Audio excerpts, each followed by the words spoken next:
Hi friends, ಎಲ್ಲರಿಗೂ ನಮಸ್ಕಾರ. ನನ್ನ ಯೂಟ್ಯೂಬ್ ಚಾನಲ್ ಡೈಲಿ ಡೋಸ್ಗೆ ನಿಮಗೆಲ್ಲರಿಗೂ ಮತ್ತೊಮ್ಮೆ ಸ್ವಾಗತ.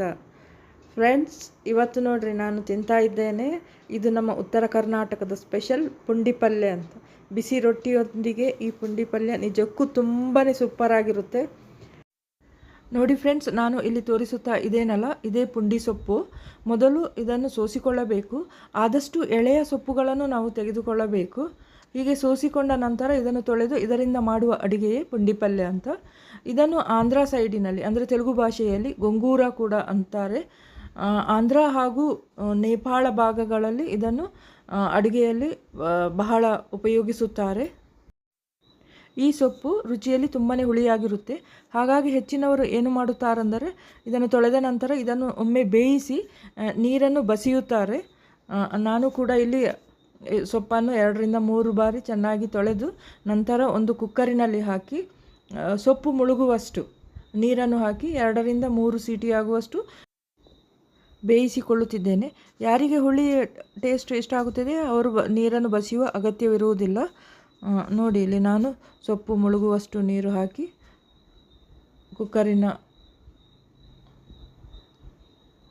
ಮುಚ್ಚಳವನ್ನು ಹಾಕಿ ಬೇಯಿಸಿಕೊಂಡಿದ್ದೇನೆ. ಈಗ ನೋಡಿ, ನನ್ನ ಸೊಪ್ಪು ಬೆಂದಿದೆ. ಈಗ ನಾನು ಅದನ್ನು ಒಂದು ಜರಡಿಯಲ್ಲಿ ಹಾಕಿ ನೀರನ್ನು ಬಸಿಯುತ್ತಿದ್ದೇನೆ.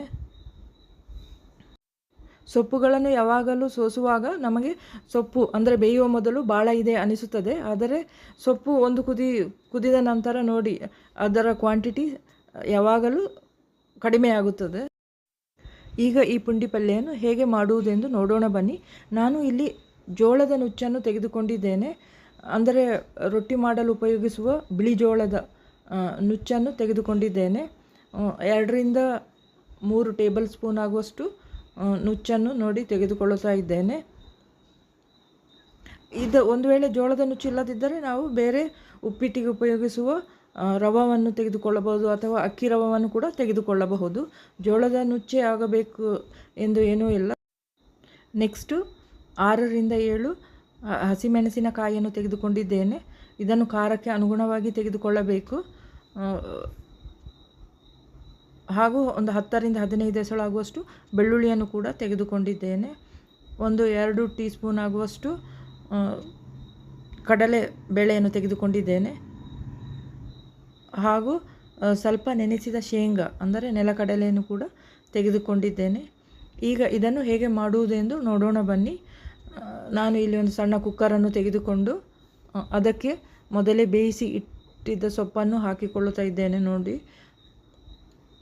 ಸೊಪ್ಪು ಬೆಂದ ನಂತರ ಸ್ವಲ್ಪ ಅನಿಸುತ್ತದೆ. ಹೀಗೆ ಸೊಪ್ಪು ಹಾಕಿದ ನಂತರ ಅದಕ್ಕೆ ತೆಗೆದುಕೊಂಡಂತಹ ಕಡಲೆಬೇಳೆಯನ್ನು ಹಾಕಿಕೊಳ್ಳುತ್ತಿದ್ದೇನೆ. ಹಾಗೂ ನೆನೆಸಿದ ಶೇಂಗಾವನ್ನು ಕೂಡ ಅದಕ್ಕೆ ಹಾಕಿಕೊಳ್ಳುತ್ತಿದ್ದೇನೆ. ಹಾಗೂ ನಾವು ಏನು ಜೋಳದ ನುಚ್ಚು ತೆಗೆದುಕೊಂಡಿದ್ದೇವಲ್ಲ ಅದನ್ನು ಕೂಡ ಈಗ ಅದಕ್ಕೆ ಹಾಕಿಕೊಳ್ಳುತ್ತಿದ್ದೇನೆ. ಈಗ ನೆಕ್ಸ್ಟ್ ನಾವೇನು ಹಸಿಮೆಣಸಿನಕಾಯಿ ಹಾಗೂ ಬೆಳ್ಳುಳ್ಳಿ ಎಸಳುಗಳನ್ನು ತೆಗೆದುಕೊಂಡಿದ್ದೇವಲ್ಲ ಇವುಗಳನ್ನು ಬೇಕಿದ್ದರೆ ಒಂದು ಸಣ್ಣ ಮಿಕ್ಸಿಯಲ್ಲಿ ಹಾಕಿ 1 ರೌಂಡ್ ತಿರುಗಿಸಿ ಕುಕ್ಕರಿಗೆ ಹಾಕಿಕೊಳ್ಳಬಹುದು. ಅಥವಾ ಇಡಿಯಾಗಿ ಹಾಗೆಯೇ ಕೂಡ ಬಳಸಿಕೊಳ್ಳಬಹುದು. ಆದರೆ ನಾನು ಇಲ್ಲಿ ಇವುಗಳನ್ನು ಒಂದು ಸ್ವಲ್ಪ ಕುಟ್ಟಿಕೊಂಡು ಹಾಕಿಕೊಳ್ಳುತ್ತಿದ್ದೇನೆ. ತುಂಬ ನುಣ್ಣಗೆ ಕುಟ್ಟಿಕೊಳ್ಳುವ ಅವಶ್ಯಕತೆ ಏನೂ ಇಲ್ಲ. ಹಾಗೆಯೇ ಸ್ವಲ್ಪ ಕುಟ್ಟಿಕೊಂಡು ನೋಡಿ, ಈಗ ನಾನು ತೋರಿಸುತ್ತಾ ಇದ್ದೇನಲ್ಲ ಇಷ್ಟು ಸಣ್ಣ ಆದರೆ ಸಾಕು. ನೋಡಿ, ಹಾಕಿಕೊಳ್ಳುತ್ತಿದ್ದೇನೆ. ಈಗ ನೆಕ್ಸ್ಟ್ ಬೆಳ್ಳುಳ್ಳಿಯನ್ನು ಕೂಡ ಹಾಗೆ ಒಂದು ಸ್ವಲ್ಪ ಕುಟ್ಟಿಕೊಂಡು ಹಾಕಿಕೊಳ್ಳುತ್ತಿದ್ದೇನೆ.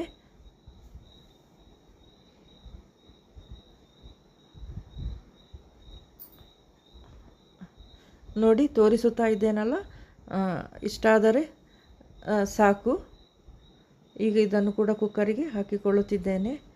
ಈಗ ಇವುಗಳನ್ನು ಹಾಕಿದ ನಂತರ ನೆಕ್ಸ್ಟ್ ಒಂದು ಅರ್ಧ ಟೀ ಸ್ಪೂನ್ ಆಗುವಷ್ಟು ಜೀರಿಗೆಯನ್ನು ತೆಗೆದುಕೊಂಡಿದ್ದೇನೆ. ಹಾಗೂ 1/4 ಟೀ ಸ್ಪೂನ್ ಆಗುವಷ್ಟು ಅರಿಶಿನ ಪುಡಿಯನ್ನು ಕೂಡ ಹಾಕಿಕೊಳ್ಳಬೇಕು. ನಂತರ ರುಚಿಗೆ ತಕ್ಕಷ್ಟು ಉಪ್ಪನ್ನು ಹಾಕಿಕೊಳ್ಳಬೇಕು. ನಂತರ ನಾನು ಇಲ್ಲಿ 1 ಟೇಬಲ್ ಸ್ಪೂನ್ ಆಗುವಷ್ಟು ಅಡುಗೆ ಎಣ್ಣೆಯನ್ನು ತೆಗೆದುಕೊಳ್ಳುತ್ತಿದ್ದೇನೆ. ನೀವು ಅಡುಗೆಗೆ ಯಾವ ಎಣ್ಣೆಯನ್ನು ಬಳಸುತ್ತೀರೋ ಅದೇ ಎಣ್ಣೆಯನ್ನು ತೆಗೆದುಕೊಳ್ಳಬಹುದು. ಎಣ್ಣೆಯನ್ನು ಲಾಸ್ಟಿಗೆ ಕೂಡ ಹಾಕಿಕೊಳ್ಳಬಹುದು, ಆದರೆ ನಾನು ಈಗಲೇ ಹಾಕಿಕೊಳ್ಳುತ್ತಿದ್ದೇನೆ. ಈಗ ಇವುಗಳನ್ನೆಲ್ಲ ಹಾಕಿಕೊಂಡ ನಂತರ ಇವು ಮುಳುಗುವಷ್ಟು ನೀರನ್ನು ಹಾಕಿ ನೋಡಿ, ನೀರನ್ನು ಕೂಡ ನಾನು ಹಾಕಿಕೊಳ್ಳುತ್ತಿದ್ದೇನೆ. ಹೀಗೆ ಮುಳುಗುವಷ್ಟು ನೀರನ್ನು ಹಾಕಿ 1-2 ಸೀಟಿ ಆಗುವಷ್ಟು ಬೇಯಿಸಿಕೊಳ್ಳಬೇಕು.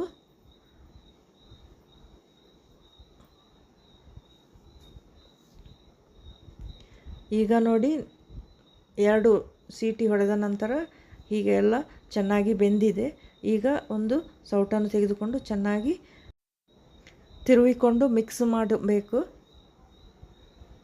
ನೋಡಿ, ಹೀಗೆ ಚೆನ್ನಾಗಿ ಎಲ್ಲವನ್ನು ಮಿಕ್ಸ್ ಮಾಡಿಕೊಳ್ಳಬೇಕು. ನಂತರ ನಿಮಗೆ ಇದು ಗಟ್ಟಿ ಎನಿಸಿದರೆ ಬೇಕಿದ್ದರೆ ನೀರನ್ನು ಸೇರಿಸಿಕೊಳ್ಳಬಹುದು. ನಾನು ಇಲ್ಲಿ ಸೊಪ್ಪು ಬೆಂದ ನೀರನ್ನೇ ಹಾಕಿಕೊಳ್ಳುತ್ತಿದ್ದೇನೆ. ನಿಮಗೆ ಎಷ್ಟು ಬೇಕೋ ಅಷ್ಟು ನೀರನ್ನು ಹಾಕಿಕೊಳ್ಳಬಹುದು. ಈಗ ನೋಡಿ, ಇದು ಹೀಗೆ ಬಂದಿದೆ. ಈಗ ಒಂದು ಚಮಚ ತೆಗೆದುಕೊಂಡು ನಾನು ಟೇಸ್ಟ್ ನೋಡ್ತಿದ್ದೇನೆ. ಯಾಕೋ ತುಂಬ ಖಾರ ಹಾಗೂ ಉಪ್ಪು ಕಡಿಮೆ ಆಗಿದೆ. ಹಾಗಾಗಿ ಎಷ್ಟು ಬೇಕೋ ಅಷ್ಟು ಉಪ್ಪನ್ನು ಕೂಡ ಈಗ ಸೇರಿಸಿಕೊಳ್ಳುತ್ತಿದ್ದೇನೆ ನೋಡಿ. ಹಾಗೂ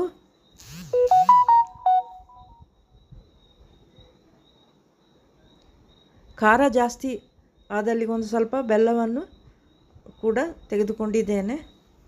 ಮೆಣಸಿನಕಾಯಿ ತುಂಬಾ ಖಾರ ಇದೆ ಅನಿಸುತ್ತದೆ, ಹಾಗಾಗಿ ಖಾರ ಜಾಸ್ತಿ ಆಗಿತ್ತು. ಅದಕ್ಕೆ ಒಂದು ಸ್ವಲ್ಪ ಬೆಲ್ಲವನ್ನು ಕೂಡ ಹಾಕಿಕೊಳ್ತಿದ್ದೇನೆ. ಇಲ್ಲದಿದ್ದರೂ ಕೂಡ ಕೆಲವರು ಬೆಲ್ಲವನ್ನು ಉಪಯೋಗಿಸುತ್ತಾರೆ. ಹೀಗೆ ಎಲ್ಲವನ್ನು ಹಾಕಿದ ನಂತರ ಚೆನ್ನಾಗಿ ತಿರುವಿ ಇನ್ನೊಮ್ಮೆ ಟೇಸ್ಟ್ ನೋಡಿಕೊಳ್ಳಬಹುದು. ನಂದು ಎಲ್ಲ ಸರಿಯಾಗಿ ಬಂದಿದೆ. ಈಗ ನೋಡಿ, ಪುಂಡಿ ಪಲ್ಯ ರೆಡಿಯಾಗಿದೆ. ಇದು ಬಿಸಿ ರೊಟ್ಟಿಯೊಂದಿಗೆ ಅಥವಾ ಚಪಾತಿ ಅಥವಾ ಅನ್ನದೊಂದಿಗೆ ತುಂಬಾ ಟೇಸ್ಟಿಯಾಗಿರುತ್ತೆ. ಎಲ್ಲರೂ ಯಾರೆಲ್ಲ ವಿಡಿಯೋ ನೋಡ್ತಾ ಇದ್ದೀರೋ ಎಲ್ಲರೂ ಇದನ್ನು ಖಂಡಿತವಾಗಿಯೂ ಟ್ರೈ ಮಾಡಿ. ಇದು ಆರೋಗ್ಯಕ್ಕೂ ಕೂಡ ತುಂಬ ಒಳ್ಳೆಯದು. ಹಾಗೆ ಯಾರೆಲ್ಲ ನನ್ನ ವಿಡಿಯೋ ನೋಡ್ತಾ ಇದ್ದೀರೋ ದಯಮಾಡಿ ಸಬ್ಸ್ಕ್ರೈಬ್ ಮಾಡಿ ಹಾಗೂ ಸಪೋರ್ಟ್ ಮಾಡಿ. Thank you.